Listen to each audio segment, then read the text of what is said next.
We should be live. Yep, we're live now. There you go. Good morning, everybody, whoever is watching. Is anybody watching? I don't know. It just streamed less than a second ago, so I don't know what we got here. I can never remember where the numbers are. I can't either. Oh, there's one watching, but I don't know if that's me. Could just be me. Oh yeah, I should put that on myself. Oh man, Carolyn's on. Good morning, Carolyn. She just shifted right over. Carolyn's got us. She's got it.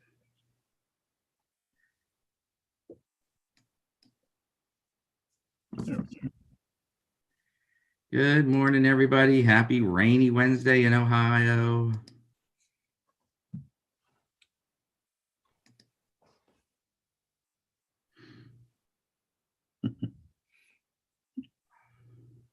Well, I know there are more than this because you're watching, Carolyn's watching, and I'm watching. So there should be 3, and it only says 2 on mine. Well, it says on the YouTube studio, it says 3 concurrent viewers. Okay, good. Oh, yeah, now it's up to 3. And it's excellent condition. I don't know what that means. Happy St. Martin's Day, by the way. Yes, one of my favorites. Martinmas. I love Martinmas.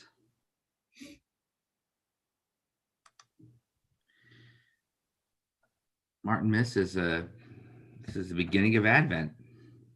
So one of the reasons, although I think it's a shame that I don't know if this is the way to reward them, but one of the reasons that you eat a goose on St. Martin's Day is because when they were trying to make him a bishop and he was hiding, the geese let the people know where he was. Those geese. Yeah.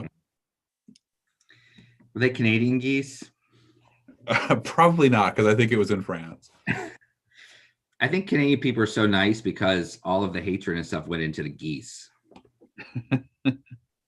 Those things are mean. Oh, nice. Carolyn says, thanks to YouTube before giving me notification and linking me right in. That's awesome. Our holy and august treasurer, Jim Smith, has joined us. Look at that. Because Jim has now joined us, I will say, if you would like to contribute to the ministry and mission of All Saints Episcopal Church, please contribute on PayPal, which I'm sure Chris will put up in the chat. Is that good, Jim? That's a good pitch. Also, Jim, it's a strong possibility there may be a stewardship-leaning sermon coming this Sunday. There we go. How about them apples? I say that as someone who might be preaching. And the reason why Father Rob is preaching is because Father Jason begins vacation immediately following this podcast. Instead of the questions being 20 minutes, they're only going to be 5 minutes.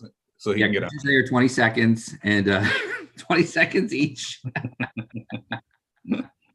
Hi, Rich. Eleno's in the house. Hey, all right.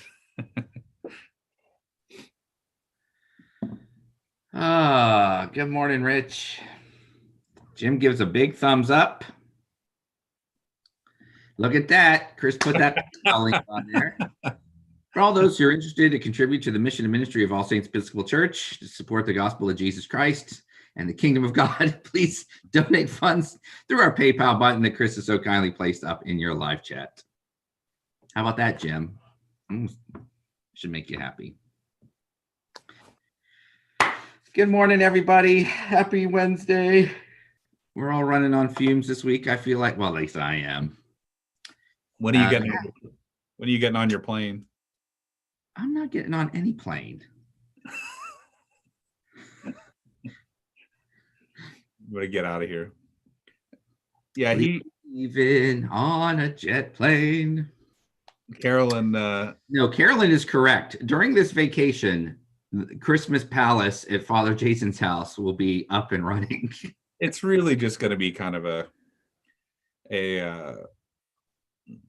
transfiguration, or maybe it's a transubstantiation from Halloween to Christmas, I think.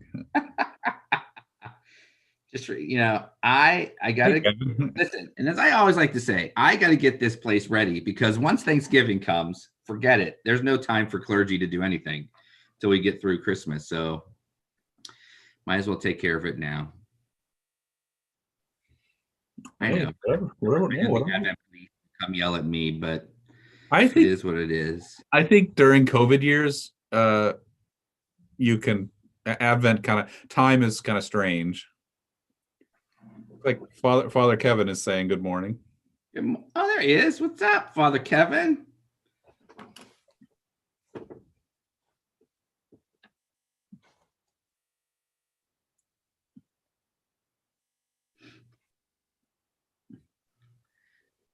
Oh, look at that. Now we got cross chat. See, that's what I love. That's what this is all about. No, this is like church in the days before when people would be in their pews saying the rosary while the priest is saying mass and nobody's paying attention to each other. That is kind of funny. Look at that. First of all, Father Kevin, I'm impressed you're awake this morning at 9:30. Yes, that's a lot. He was up to say the Martinmas Mass today. Yes, he was done, and he got up early. He said 3 masses in honor of Martinmas. All 3, yes. All 3, the famous 3 masses of Martinmas. And then he had to put the goose in the oven. Yeah, he sacrificed a goose.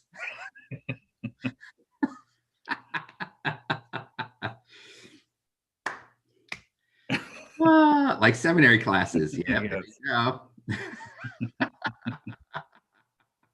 Oh man. Look at that. We got 10 people watching our antics this morning. They're definitely antics. I love it. Bless his heart. All right, it's 9:40. How about we get started? I.e., Father Jason wants to go on vacation. So we've had, today's topic is going to be religious life. We've basically had a lot of questions over the last several months. And not only that, but some in 3 questions and 2 priests in regards to religious life and what that looks like in the Episcopal Church. So we thought we would do a series of questions around that. They all come from actually St. Martin. It was in his writings. Before he died, he sent us questions, and those were just discovered recently. So that was kind of pretty awesome. Father, are you suggesting that St. Martin couldn't just talk to us right now directly? Well, no, but he could, but that would be even creepier. But he wrote it when he was in Tours, Martin of Tours. After he got off his horse, he wrote 3 questions and had them submitted, and they finally arrived. It's a good thing you're not saying mass today. So St. Martin of Tours asked 3 questions. Number 1, are religious communities a thing in the Episcopal Church, and why are they important? So do religious communities happen in the Episcopal Church, and why? Question number 2, curious as to your community, what is it and what's it all about? I'm glad Martin wants to know that about us. I think that's exciting. Martin's joining. He may join, yeah. And then 3, why do you wear those white robes? So 3 questions today around religious life. So let me get my timer rolling here. Timer. All right, so the first question is, are religious communities a thing in the Episcopal Church, and why are they important? And we are off. It is a little farther than Boise. So I want really quick, are religious communities a thing in the Episcopal Church? Yes. And why are they important? Because. All right, question number 2. I do agree with the first answer. The second one might need a little So are religious communities a thing in the Episcopal Church? And I think a lot of people think the religious communities are just for Roman Catholics. Or Orthodox. Catholic thing, or Orthodox. I don't know if people necessarily think of Orthodox when they think of religious life. They should, since they're the real ones. All of you out there, when you think of religious life, do you think of Orthodox monks? Well, the reason that why they don't is because they don't think of the Orthodox Church at all. Well, that's kind of true too. So it was the case up until I don't know when, like maybe the 70s or something, that if you were in the U.S. military and on your dog tags they put your religious stuff, your 3 choices were Catholic, Protestant, and Jewish. And if you were an Orthodox Christian, they would put you in Protestant. Wow. Because they just didn't know from Orthodox anyway. But so yeah, the first answer is yes. About are religious communities a thing in the Episcopal Church? We have a bunch of very traditional religious communities, both women's and men's, and a couple that include both. And we also have what's called other Christian communities, which look a lot like, or they can look a lot like traditional religious communities, except for some differences, like they don't necessarily have to be vowed lifelong celibates, and don't necessarily have to share all things in common. And it's a relatively, in church terms, when you talk about time, it's a different, like for us, a year can be a long time. In the church, 100 years is still a relatively short period of time. And we haven't had religious orders in the Episcopal Church for that long, all things considered. Let me play devil's advocate a little bit. Well, I'm not devil's advocate, but I'll play questions that I've heard from people. So what is it? I mean, what is religious life? If you had to give a little elevator speech, what is religious life? How would you respond? Well, I mean, the problem, of course, is that religious life is a word that's so big. It's like the word Protestant. You include everything from Pentecostals to Methodists to whatever, and Presbyterians in one word, and it kind of doesn't make sense. So, and I think religious life is kind of like that. But basically, if you really want to get it as simple as possible, it's people who have take vows to live under a certain rule together. And that's, I mean, boy, because the thing is, whether it's whether they're celibate or single is up for grabs in the Episcopal Church, depending on what zone you're in. Whether they share all things in common is up for grabs. Whether they whether they pray almost anything's up for grabs, except that they live under a rule. Even whether it's a lifelong commitment is kind of up for grabs, depending on who you're talking about. But historically, it's meant people who have lived under a rule and intend to do so for their whole lives. And by a rule, we mean a way of living. So like certain ways of praying, certain activities related to the vocation of the community, and that kind of thing. But ultimately, like, the underpinning flows from our baptismal vows, ultimately. So, yeah. From the very beginning, groups of Christians were trying to live out the faith and live out their baptismal vows in a very deep, authentic way. And so what religious communities do, they become an image or a mirror back to the church of what the church is supposed to be. And so that's what Christians have been doing since the very beginning. Yeah, I fit that into the why it matters section of the question. I'm just blending. I'm blending. Yeah. Well, I think part of the reason that I was kind of going where I was going is because people, if they know one thing about Henry VIII, it's that he had issues, had marriage problems. But if they know anything else about him, it's probably that he shut down the monasteries in England. And so I think a lot of people think Anglicans haven't had any religious life since then. And so if you're reading the history books about the English Reformation, you know that they're gone, but what you don't know is that they came back. And they came back with we were talking about Anglo-Catholicism last week, and they came back with the Oxford movement. Edward Bouvier-Pusey, one of the original Oxford fathers, heard the first religious vows in the Anglican Communion himself. So that's how early it started, and it kind of came back. Interestingly, women's religious orders came back first. You can kind of guess why. I mean, men can satisfy that itch to be special by getting ordained to the priesthood, or diaconate, priesthood, episcopate. Women couldn't be ordained at the time, so religious orders sort of made sense for them. But men's orders followed not too much after. So that's the middle, the second half of the 19th century was where they came back, and the Episcopal Church wasn't far behind England in that.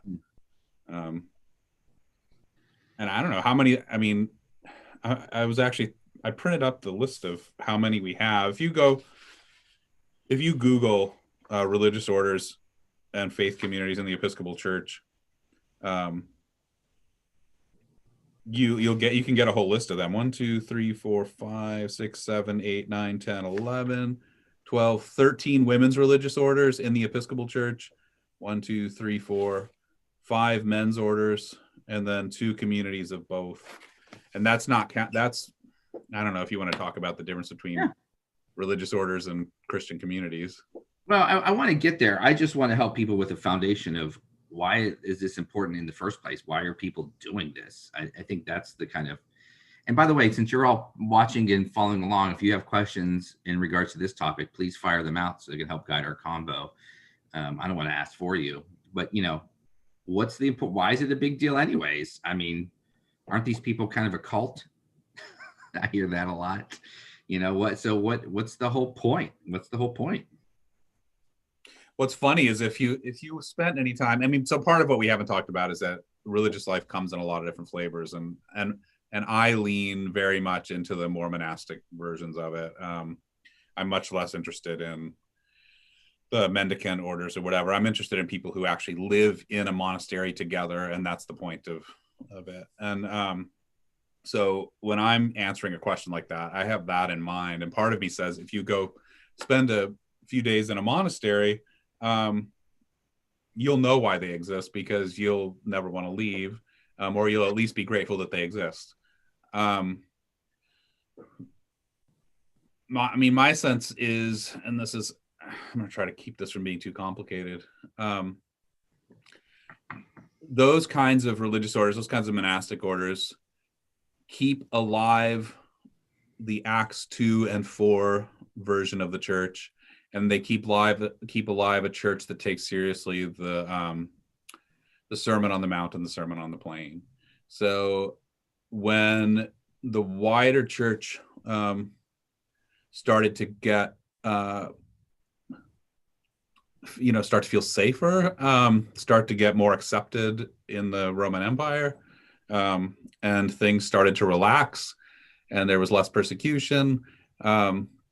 The church started to get much more luxurious and much more comfortable, and there were a bunch of people, and also to not live in that sort of same radically different way that they had lived before. And so a bunch of people said, wait a minute, we're losing something essential here. And those folks went out into the desert, and those are the desert fathers, the early desert fathers, and were mostly living alone originally, but they started kind of clustering near each other. So you'd have a bunch of hermits living close to each other. And ultimately, they started wanting to share worship together, pray the hours together. And when they wanted to do that, they had to figure out if they wanted to do it together, they had to figure out who was going to decide all that stuff and how it worked and all that. So that's how rules developed, and there were a bunch of them. Long story short, they figured out how to live together in kind of a hierarchical thing. In the West, it's mostly Benedictines. But I think the real answer is that they were trying to keep alive that early way of church life at a time when most of the church forgot what that looked like. And what that looked like was praying the daily office, at least morning and evening prayer, and then sharing all things in common. These are the two main things. So that life around worship, around the daily office and the sacraments, and living together as a people that again looked radically different from the culture around them. That's why we think they look culty, because they are supposed to not look like the rest of the world. I mean, and you mentioned, and I think this is helpful too, that there's, at least in the Western church, there's 2 types. You mentioned monastic life and the mendicant life. Do you want to kind of explain what those look like, what those are? Yeah. And they're really, if you want to push it, you can go to sort of apostolate kind of oriented religious communities too. But the monastic life is people actually living together. They might live in, like the Camaldolese live in little houses kind of near each other, but all built around a church that aren't connected. And they make a point of not being connected. But most in the West are some version of Benedictine, and they usually live in one big building together with cells, depending on, I mean, there was a time when people even all slept in the same room, like one big giant, which that would drive me bananas. But their whole thing is that what God is trying to do in the church is remind people how to live in community, to like teach them how to live among themselves like God lives within God's own self as Father, Son, and Holy Spirit.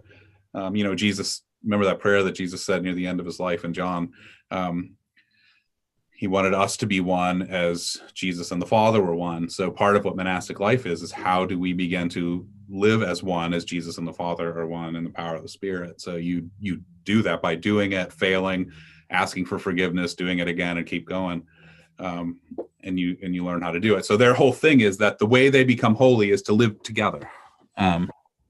The Mendicant orders are more about carrying out some kind of very specific vocation. So Franciscans might look, the two biggies obviously are Franciscans and Dominicans. And so Franciscans do it especially by life of poverty. They do end up living together, but that's not the essence of who they are, is living together. The essence of who they are is poverty. And Dominicans do it by preaching and teaching. So again, most of them live in some kind of community, but community is not the essence of who they are. The essence of who they are is what they do. Whereas for the monks, it's how they live as a community. Jim's question, I think, is really cool. What is their relationship with the larger church? That depends on where you're talking. I mean, in the Roman Catholic Church, they tend to be pretty autonomous. In the Episcopal Church, there's a certain level of autonomy, and there's a kind of a practical level of autonomy. But every religious community, every religious order has a bishop visitor or protector who's sort of the overseer of that community, who helps them when there's a dispute that they can't solve themselves. The bishop protector visitor comes in. That bishop also just makes sure there's nothing bad going on financially, all the ways that things can go wrong in human community. And reports to the church about that. There's a standing committee on religious orders and communities in the Episcopal Church that's in the part of the House of Bishops. And so there's accountability through that person. And most of them, I mean, their relationship to the wider church depends on what their vocation is. So one of the things that, like, Holy Cross is the one I have the strongest relationship to, but Three Rivers, St. Gregory's Abbey and Three Rivers, Society of St. John the Evangelist, Community of St. John Baptist, you go down, Community Transfiguration, they're all very traditional religious communities that their main vocation is to pray the office, and then be hospitable to guests. So all of those run some kind of retreat house. And again, if you go there, and I gotta say, it's pretty common, it's pretty standard to find priests and bishops taking their continuing ed or whatever money on a retreat at a monastery. So I never go to a monastery without bumping into some priest or bishop that I either know or get to know while I'm at a monastery. So it's a place for everybody to recharge their batteries. I think priests and bishops and deacons tend to take more advantage of it, ordained people tend to take more advantage. So there's some informal relationship there. But I mean, they're part of the church, and they're regulated by the church. You can't call yourself an official religious community of the Episcopal Church without being in conversation with it, at least, and being recognized by the church. Rich asked, do the communities tend to do more or less in the way of outreach? Depends on the community. Depends on the community. But even like the Benedictine communities are doing, I mean, the word outreach in that sense is a little bit more broader, but are ministering to the greater church, by their life of prayer together, but also their welcoming nature of hospitality and having people join them for retreats and prayers. And right. And I think that, depends on what you mean by the word outreach. In fact, I remember being on, I had took a vestry on retreat to Community St. John Baptist, which is in New Jersey. And one of the vestry members was asking, like, boy, how do you get to do something like this? Because they're very much, I mean, not that they don't do things outside of the community. Of course they do. In fact, they had a couple of sisters at St. Mary the Virgin in New York City working with the homeless. But their main thing again is prayer. And so this vestry member was saying, boy, that's quite a job if you can get it. That's pretty cool, or whatever. It's like you don't have to do anything, but you get to have this life. And I said, what do you mean they don't have to do anything? It's like, well, all they do is pray. I said, well, I guess it depends on whether you think prayer is doing something or not. Folks like Thomas Merton and others have said, if the religious communities were not there praying all the time, the world would fall completely apart. So, it partly depends on whether you think prayer has power or reaches out. But there are some communities that their whole thing is to do certain things, not ever without prayer, but well, when you think, like some of the, our hospital system to some degree was originally started by women's religious communities. Mm-hmm. Here in Columbus, Mount Carmel, the Mount Carmel system was the Carmelite sisters. And I don't know if any of you have seen, there's the Mother Angeline Center down in just outside of Bexley, is run by the Carmelite Sisters for the Aged and Infirm, whose sole mission is to take care of the elderly. And so they run nursing homes or assisted living centers.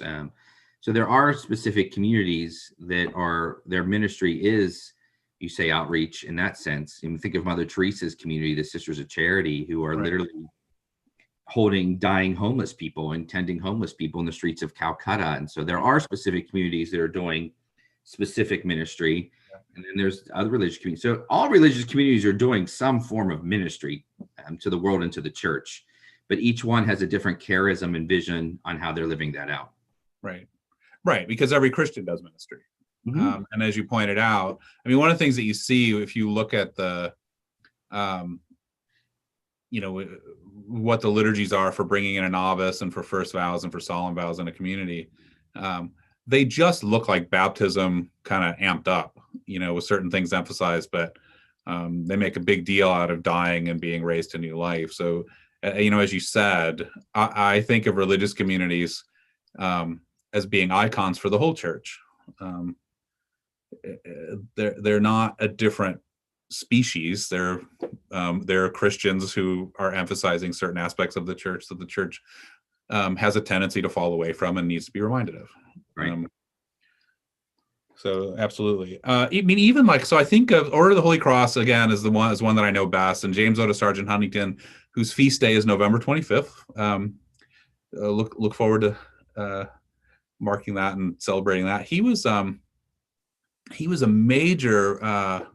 He was on the in Lower Manhattan when they started the order, and they did all kinds of work among working class and poor people at the time, and but he actually was big deal person in in the labor movement in Manhattan. And every meeting, every group that he was attached to, every meeting that he went to, everything that he spoke at, he went in habit because he wanted them to know. Hey, there we go. Finish. He wanted them to know where Jesus stood on that stuff, and Jesus is definitely wants to take care of poor and working people. Jesus's dad was a construction worker. Don't forget. Right. Both of his dads, really. Yes. Even God created the world, and Joseph was just kind of.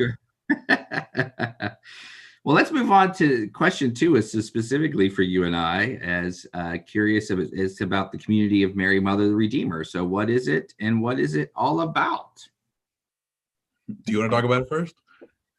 Well, I can give you, how about if I give a little background and then we will go from there, at least give you an idea of how all this started. So it's interesting when Father Rob mentions the 2 different types of religious communities, the kind of monastic community and the mendicant community, because that really is Father Rob and I. So Father Rob had deep connections to the monastic life, especially at Holy Cross Monastery. Ever since I was in college seminary, I was one of the rare breeds in the Roman Catholic world that went to seminary right when I was 18. And I began to heavily discern the Dominicans actually in my college years and had the desire. And there's a group of Dominicans that's actually downtown here in Columbus at St. Patrick's, downtown Columbus. So I was there and kind of began to learn with them and hang out with them sometimes. I eventually discerned that's not where God was calling me, but I still felt a call to do something in religious life that was also attached to parish life, which kind of has the kind of ethos of the Dominican life about preaching and teaching. I was involved in my major theology years, my last 4 years of seminary, with several other seminarians who were interested in forming a community called the Sons of the Mother of Mercy, which was a kind of a diocesan community. Priests would live together in common, but yet go out to their parishes. We would pray the office together, but minister in the parish life. And we were really close to forming a constitution, but it broke up at the end as guys kind of got cold feet, because everyone from the Josephine where I went is from different parts. So I've kind of always had that ethos.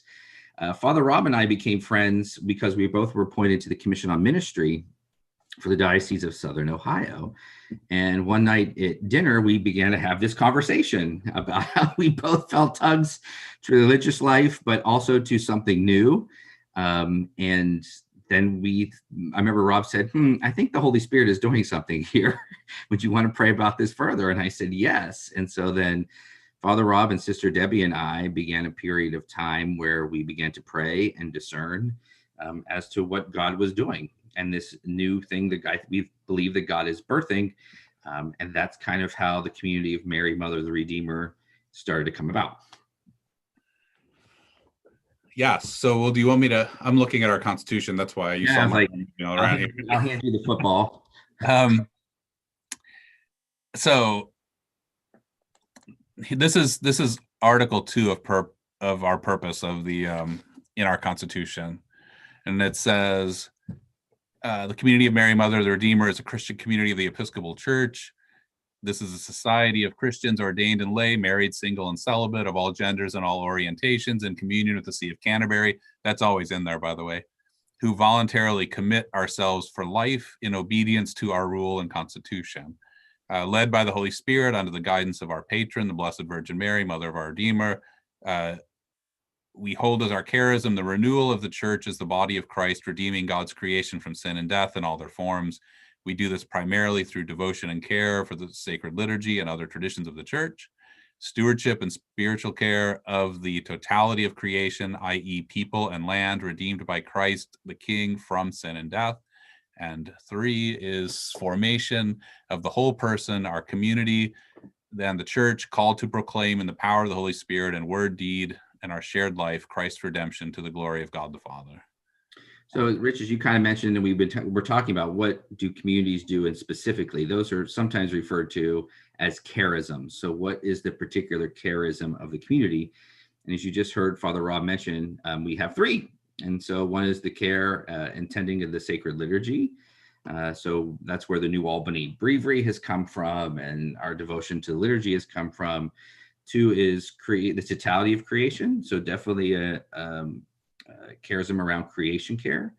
And then 3 is formation of the persons, formation of parishes, formations of communities, which is why we're doing this 3 questions and 2 priests. And Father Rob wrote that lovely book, New Creation, that we use as the foundation for the boot camp classes. And so those are kind of the charisms of the community of Mary, Mother of the Redeemer. What we're doing is really new in regards to the Episcopal Church as well, too. As we kind of talked about, there's 2 types of religious life, both monastic and kind of mendicant. We're having both under the same umbrella, which is something that it really is unique in the Episcopal. 1, because anyone is welcome. As you heard Father Rob say, men and women of married, single, of all genders and orientations. Everyone is welcome. So it's just not a female community, a male community, or single community. So that's number one of the reasons why it's unique, but also that we offer and we want to have 2 branches under that umbrella. One of them is the full monastic community. And then one is what's called a priory living. And that's what's actually attached to All Saints right now, is a community of people who do still have secular work, who may or may not choose to live in common, mostly probably not, but yet who gather in a common life around a parish, who pray the office together, who do community work together. And so it's a way of being kind of that monastic community, but yet in a kind of a secular parochial context. And so that's kind of pretty new in the Episcopal Church as well, too. I don't know any other communities doing something like that. And I think, and part of the reason for the the variety of form in that sense, is again this thing that I mentioned earlier, that in a way, traditional religious communities are trying to remind the church of what its life used to be like in the first few centuries. And so one of the things we're trying to do is have this continuum of forms of Christian life, that sort of we're kind of bridging the big gap between very traditional religious communities with celibate men or women, and then what's happening in the parish. So in a way, the monastic parts of us are doing our best to pull what we can from the wisdom of those traditional communities and share with the wider CMMR, and then the priories are trying to take that and take it. They're the ones who are taking it into the parish. So for us, it's like those two are necessary, because I just remember I spent a month at Holy Cross a number of years ago for a variety of reasons. I needed it, and I was getting ready to go. And my last Sunday at church, everybody's asking me what I'm doing there and whatever. I think they were nervous I was going to go live there, and so one of the sweet women of my parish asked me, like, so what are you going to do there? And I said, well, I'm going to pray, and I'm going to share their work, and it's about it, and eat and share meals with them. And she said, you're going to do that for a whole month? And I'm like, I want to do it for my whole life. But the fact, because she thought it was so weird that anyone would want to live that way, and that monks, to most of the people in my parish, was an Anglo-Catholic parish. It's not like they were, this was news to them that there were monks in the church, but it was still seemed like a totally alien way of life. And so one of the things that sparked in me then was, why do they seem so alien to most people? And so I think one of the things that CMMR wants to do is to make monks and nuns, make people having that life seem less alien, but not by taking off their harder edges, but by bringing the church closer to them. You know what I mean? Instead of making the monks seem less weird by making them more like the world, how about making them seem less weird by making the church be a little bit more like them, so that the whole church might seem strange to the world, which is the point in the first place. Right? So that when people see the church, they see something that's radically different, rather than something that's just like an extra add-on to your life that is in every other way, just like the way everybody else lives. I don't know if I hope that makes sense. No, I think it makes sense. And, and we're growing and we're listening to the Holy Spirit as this kind of new thing is emerging among us. And we're just kind of at the beginning of our journey. We're excited, that we are going to be, I don't know if we're looking for an Episcopal visitor. We should have an election before Advent starts, which is even more exciting. And so we'll definitely have a greater attachment to the larger church through that process. So yeah, it's pretty cool and pretty exciting. We also just got email, which I forwarded to Father Jason and Sister Debbie about from Bishop Lee, who's the Bishop of Chicago, retiring, but is also he's the head of the House of Bishops Standing Committee on Religious Orders and other Christian communities, who was explaining that they had a meeting recently where they actually have figured out what a more clear process is for how recognition happens, which is good, because when Father Jason and I had talked to Bishop Lee and on a Zoom call months ago now, well, it's been a while, that was one of the things that we were telling him, was like that a little bit of our frustration has been that the process isn't clear. So I guess they took us serious. And I think one of the reasons why the process isn't clear is because, it really hasn't been done a whole lot. But right. I think we're living in a time across denominations where there is a flourishing of a desire for religious life. in the Roman Catholic world, new religious communities are just exploding all over the place, and they're young, and they're younger, younger sisters or younger monks. There's new types even in the Roman Catholic world, like John Michael Talbot is doing something quite similar to what we're doing, with married and single people living in community together, kind of under a Franciscan type of rule in the Episcopal Church. There are all kinds of new communities that are trying to form and start. And not just the liturgical, historically kind of Catholic leaning churches. New monasticism has been a movement in the evangelical world now for 20 plus years.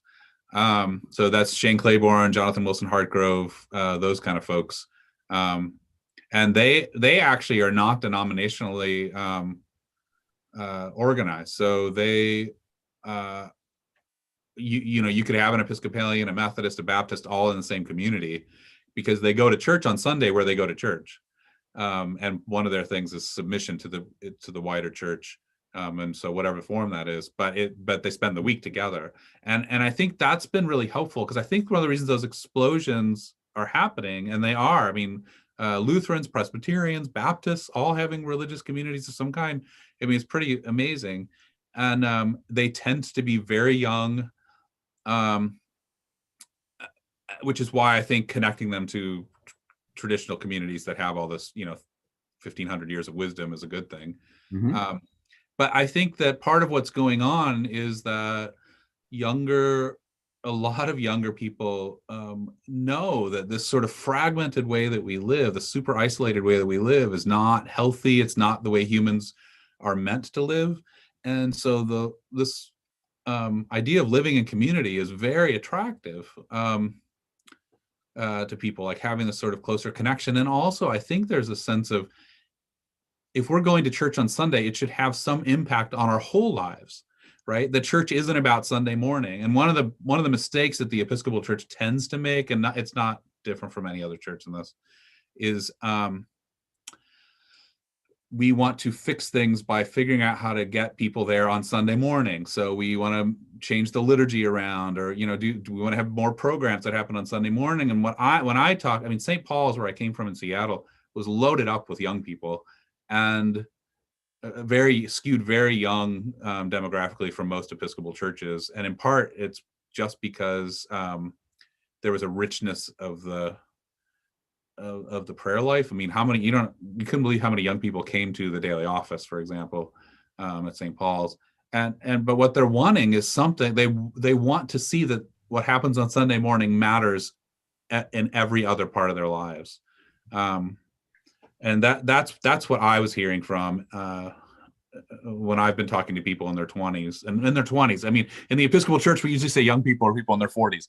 This is people in their 20s, and they're wanting something like this. And especially when I describe our idea for the monastic houses is really a working farm where people pray the daily office. And when I talk to people about that, young people about that, they're like, sign me up. And so we're anxious to have a place to have that. And I think even our priority life will make more sense once that exists. Everything will make a whole lot more sense once that exists. So that's a priority for at least a chunk of CMMR right now. When you look just at church history in general, anytime God is wanting to renew the church, the Holy Spirit raises up religious communities. So the Desert Fathers and Mothers, Saint Benedict, Saint Francis, Saint Dominic, Saint Ignatius with the Jesuits. I mean, anytime there's a major renewal in the church, it tends to come through religious communities. And I think that's why we're seeing religious communities begin to flourish, new ones, and kind of explode across all denominations. I mean, Father Ramesh, I've been having a couple conversations with a friend of mine who's a member of the Church of the Nazarene, who is, I mean, they are so far on the opposite spectrum of liturgy.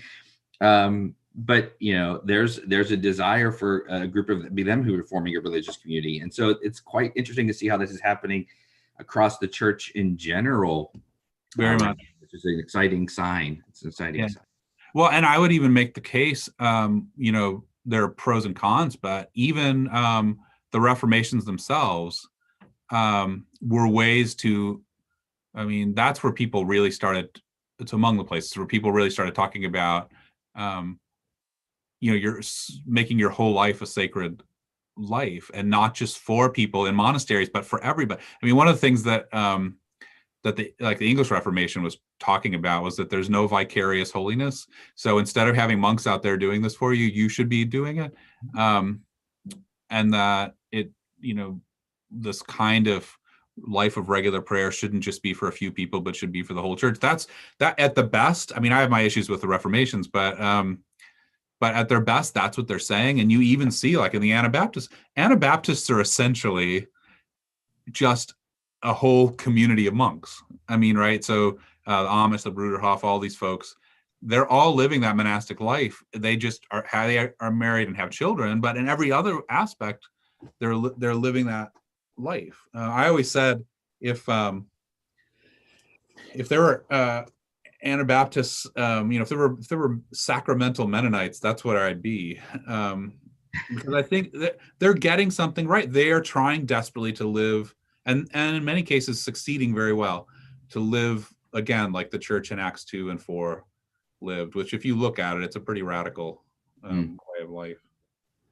I should show this, right? Yeah, 3 minutes. Yeah. This is the rule of the Community of Mary, Mother of the Redeemer. If you want one, let me know. We can make that happen.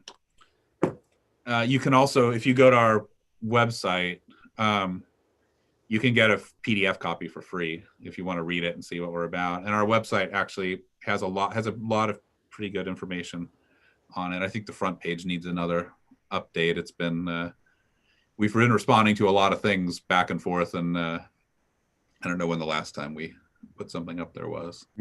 But the rule, every community has a rule of some kind, and some of the rules are very simple. Franciscan rule is like really short. Benedict's is the most famous rule, I think, in all of certainly Western. In the Western Church. What's that? In the Western. Yeah, exactly. In the Western Church. Yeah. Orthodox communities are completely different than everything we've been talking about for the most part. Yes, they don't have orders. No, there's no orders. You're just a monk or a nun, and that's it. And you're under normally a bishop. A bishop installs you, and there's not necessarily a specific community. Right. Although they do, like Benedictines, they will dedicate their whole life and day to prayer. Yes. And all of the various different Orthodox prayers and simple living and all of that is as well too. Celibacy. They have a more direct contact to that earlier kind of monasticism in the Egyptian desert. Most of the stuff started in the Egyptian desert, some in Palestine. Mm-hmm. But yeah, they're really the length of the beard on men. Well, and I mean, they're so serious about it.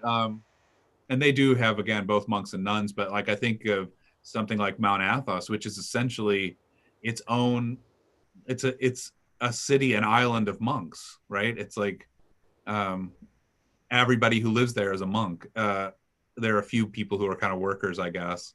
But it's basically got its own government and whatever. It's a pretty wild place. I'm desperate to go there. Debbie gets mad every time I say I want to go there. I think she's worried I won't leave.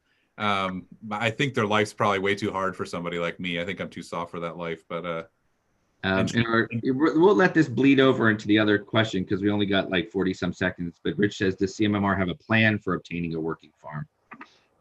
A plan, no. We have multiple plans at work. We're working on it, and we're in conversations with a number of people. Part of what we need to do, though, is so it's not just like getting a job, right? It's like learning to live together as a community. So a big chunk of our work is learning that, and but we have a few possibilities, which it's too early to talk publicly about, that where I think we can learn both things at the same time, like that kind of close-knit living, which matters, and also the beginning of farming stuff. That would be in a temporary place, because I don't think we want to invest in something long-term until we have learned how to do both of those things. I will say the fact that, and thank God for Catherine and Sean having the space out here is helpful, because that provides a place for some learning and practice right here at All Saints. I'm going to start the clock for the third question, because the third question is a little bit shorter to answer, and that's going to be talking about our habits. But Father Kevin's, so I'll start with Father Kevin's question here. How do monastic communities, compared with some of the Reformed groups, like you mentioned, protect themselves from legalism? Like anybody does. I mean, because it's a danger no matter where you go. Within every rule that I've ever read, there is a point at which the rule is whole chapters usually on saying that the rule itself isn't going to get you there, the Constitution isn't going to get you there, being obedient to the abbot or whoever isn't going to get you there. That it's got to be the Holy Spirit. That at the point of the rule, the point of the Constitution, the point of your rhythm of life is to make space for the Holy Spirit. And in as much as that's not happening, you'll fail. Right. And we've that goes back to the point, and this will jump probably into the habits. It goes back to the point where the root of monastic life is, or whatever religious life is, to deepen and live out your baptismal vows and your relationship with Christ, and how to do that and live fully into the kingdom. That's the whole point of religious life.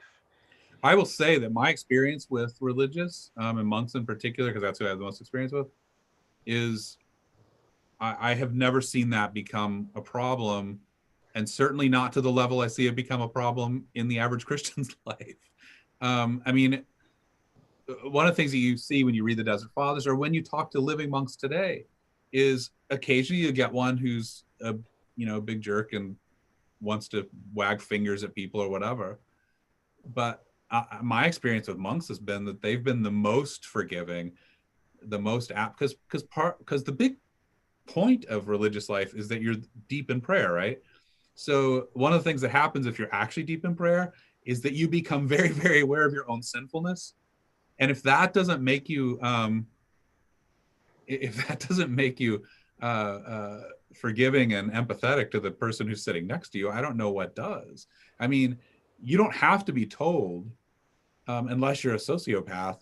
If you're deep in prayer, you don't have to be told what Jesus said, stop paying attention to the speck in somebody else's eye because of the log, you've got a log in your own. That's natural. Like, you just start saying, oh yeah, look at what a mess I am. You sit in silence for a half hour and tell me you don't know every dark, weird thing that comes up.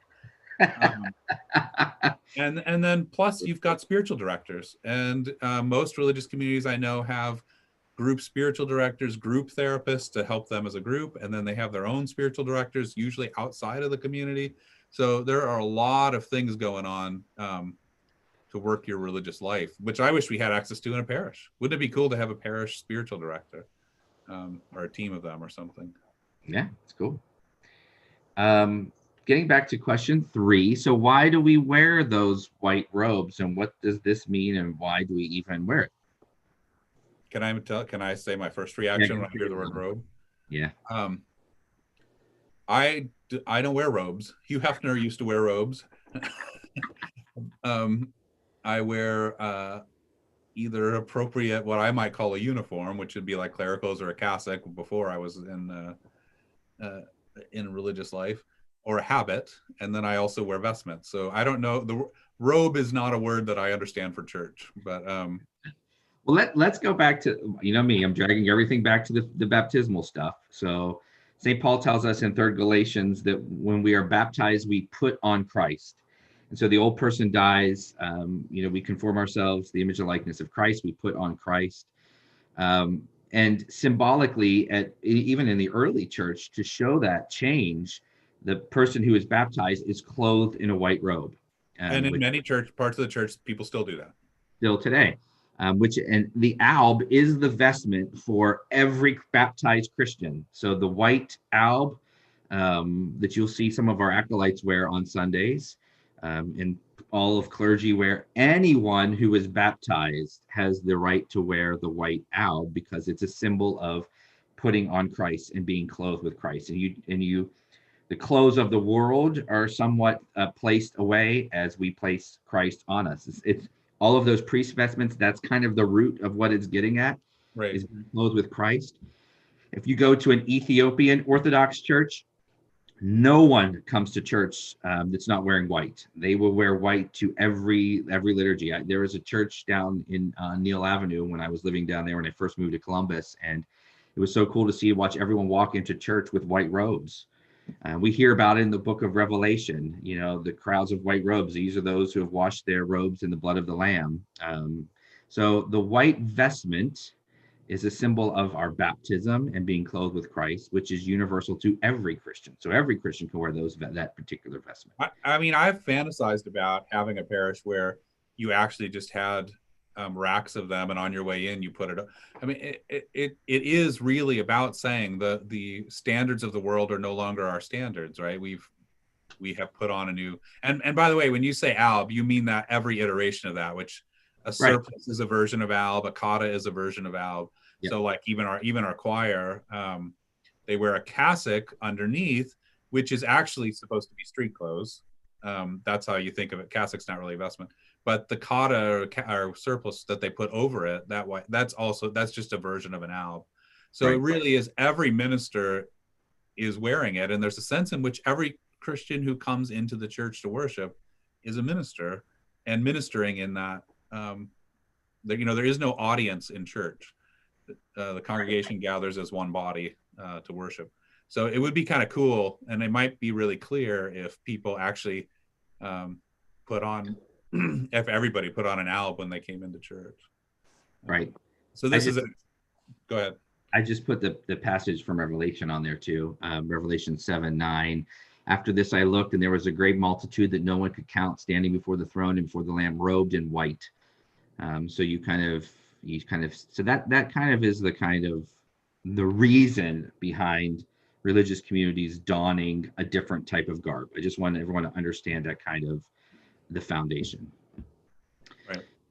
But once again, on a kind of human level, before we kind of get into our particular symbolism, we have this in our secular world. So teams and groups of people, when they're uniting around a common purpose, would wear a common outfit together to show that unity. High estate football jerseys, different things of that nature. I love that when our team is playing, everyone in the state is wearing that particular color, but yet we freak out if a religious community is wearing the same thing. And they're a cult, but what goes down at the horseshoe isn't, which is kind of fun. And so just kind of on a secular level, humans do that. Harry Potter, I always kind of, when people are like, oh, we don't need to wear vestments anymore, I always say, I guess you've never been to a Harry Potter convention or a gathering of Harry Potter people who are all donning wizard's robes in their house colors, but the same idea. And so there's kind of even that on a kind of a human level, the need to show that kind of unity that's internal as an outward expression through a common garb. So those are kind of just the areas. But do you want to talk about how we arrived and what we arrived? Because Griselda brings up a good point that's probably said to us about 1,000 times a day. If you're all going to run a farm, you might consider wearing a different color than white for daily wear. Well, so there are a few different places where white comes from, and that could have been any color. Although I have to say, there were only really a couple of possibilities for me. I always, when there are actual colors, I start to go crazy. I usually black and white are basically the two that were the only ones I would ever look at. Holy Cross monks wear white, and Debbie and I have had a deep relationship with them. We got married in the monastery church in New York, and they're friends of ours, and we love them. And white tends to be worn by communities that have a special devotion to Mary, and since she's our patron, that was a big piece of it. The basic setup for and it actually, you can see both the sort of mendicant and monastic religious habits kind of mixed up in ours, because our basic habit is essentially a Benedictine habit. So it's got a tunic, which is the basic thing you wear, and it's belted to hold that in, and it's got its own kind of symbolism. And then this is a scapular, which is essentially was always meant to be a work apron. Yeah. Like that's so it shows work has always been an essential piece of Benedictine life, that work becomes prayer and prayer is our main work. And then we added a rosary to the belt, which is kind of the nod to Dominicans. Yes. So if you notice, Dominic is wearing the white habit underneath here. This outer garment, which looks blue but it was really black, was kind of the traveling cloak. But our habits are a combination of the Benedictine and the Dominican habits, and so for the most part, it looks like a white Benedictine habit. But the inclusion of the black belt and rosary is also a nod to the Dominicans. So it's kind of that combination of both monastic and mendicant life. Father Rob's religious name is Anthony and Benedict, and Dominic. So it's you see the kind of consolidation of both of those. And so the garb that we wear is kind of a sign of who our community is. So we're dedicated to Our Lady. We're kind of showing how we want to live both monastic and priory living, a nod to both of the communities that have helped raise us up in the faith to some degree with Holy Cross, as well as the Dominicans. That's why we wear what we wear. And the manual labor will be a key piece of what we're doing, in addition. Right. Now, for us, I'm sure, I mean, he cannot wait to get on a tractor with a white robe and do it. But we probably will be wearing a little simpler thing if we're farming, I would imagine. But it's funny because you can see pictures like, I mean, Thomas Merton's probably the most famous monk in the United States, right? But he, before some of the reforms, you'll see pictures of people at the Abbey of Gethsemani where he was wearing their habits, and being on a tractor or whatever. They were doing the farm work there. But you will not see monks driving a tractor at the Abbey of Gethsemani now. Partly that's because they're not doing the same level of farm work that they did. They tend to make their money with fudge at Gethsemani and jellies. but even when they're making their bread and making the fudge and doing all that kind of stuff, they're still mostly not wearing habits. They're wearing a work habit of some kind. So we'll see. I do want to try it out, obviously, but I always part of it is because there's a work habit that's all jean. Yeah. That makes Jesus cry. But part of it is, if it gets dirty, it's okay. I mean, that's actually, I think of the slum priests, the Anglo-Catholic slum priests, who actually wore their cassocks too high because the parts of London they were working in were so dirty and muddy. They wore the cassocks high so that they wouldn't get that much mud, but they would still get mud along the bottom of their cassocks. And that was just a sign of their living an incarnational life. And so part of me says, if our habits get dirty, that's fine. Yeah. I won't want to wear them because it's too hot. That's a separate issue. But getting them dirty, I don't care about that. That's fine. Yeah. Rich Delano says he feels more responsible for acting nicely when he's out and about wearing his All Saints t-shirt. That's kind of the same kind of under the same kind of lines, Rich. Yeah, I would say that's absolutely not bad, Rich. I think we all are weak and need ways. We tend towards sin, so we need ways to hold us accountable. And if that's what works for you, and I do think a habit does that. I know. I mean, I am 17 and a half years a priest now. I can tell you that it's very helpful to have a collar on if I want to behave the way I should. So I don't think that's bad. I think lead me not into temptation. I think all those things that we do. I mean, that's why people wear those WWJD bracelets and whatever. It's like whatever it takes to remind. I mean, that's why Jews pray all the time. That's why Jews have a prayer for everything, to keep reminding them that they are God's people and who's in charge. And I think Christians could do very well to have reminders like that, and a habit is certainly that. Absolutely. Griselda says the monastery she visited in Germany made candles, pottery, jellies, and honey, and they were brown. Yes, at Benedictine monasteries, you mostly see Benedictine monks in black. Yes, but some brown. Franciscans definitely are brown. Their habits are Francis took on was a rough brown hue. But as new communities are developing, and as colors are much more inexpensive, remember colors back then were pretty expensive, are much more prevalent. So you'll see new female communities in blue. A lot of blue tunics who are dedicated to Mary. There's a community in the Episcopal Church, the Anamkara Fellowship, that seeks their foundation in the Celtic forms, and they will wear green, right, in different shades of green and brown. So there's all kinds of interesting. There's a holy group of Holy Spirit sisters in the Roman world that are all red. Red, yeah. We also have a community of the Holy Spirit in upstate New York, and they tend to have a lot of their stuffs in red.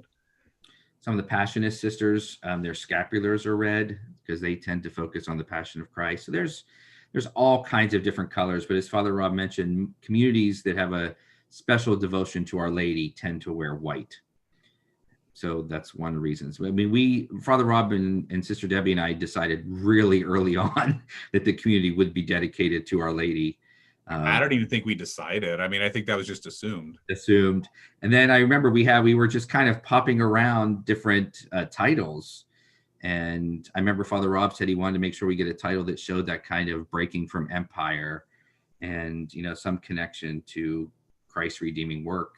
And one of the very ancient title to Mary is Mary, Mother of the Redeemer. And that's how it all kind of started. Yeah. We got about 3 minutes left, a little under 3 minutes left. If anyone it's one of the things that's kind of interesting is we had a long discussion early on, and I think this is still a work in progress, but about what do we call ourselves? Because and I don't mean the name of the community. I mean, do we use the word monk, for example?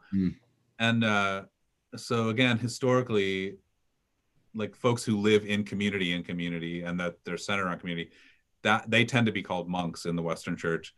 The Mendicant orders tend to be called friars, or some version of that. And we never so you're not a Dominican monk, you're a Dominican friar. You're not a Franciscan monk, you're a Franciscan friar. Remind me and I'll tell you a Harrison Ford joke about that. But because we're both, and because I also think that monk means something so specific and friar means something so specific, we just call ourselves sisters and brothers, and we haven't had any more generic. So when in our Constitution it'll say a sister or brother, not a monk or a friar or something like that, or a nun or a friar or whatever. I kind of wanted to throw that out there. Yeah. All right, we're wrapping up 2 minutes. If anyone has any follow-up questions or comments, feel free to chat those in. Do you have anything you want to sum up with, Father? You want me to tell you the Harrison Ford joke? Yeah, I want to hear the Harrison Ford joke. So there were a couple tribes of cannibals out wherever cannibals live, and the couple of a member of two different tribes, on each were talking to each other, and they're just asking how their week was going, and one of them said, "Oh, we had a big feast, but it ended up not being that good." And the guy said, "Oh, missionaries? Yeah, missionaries." He said, "Well, how'd you cook them?"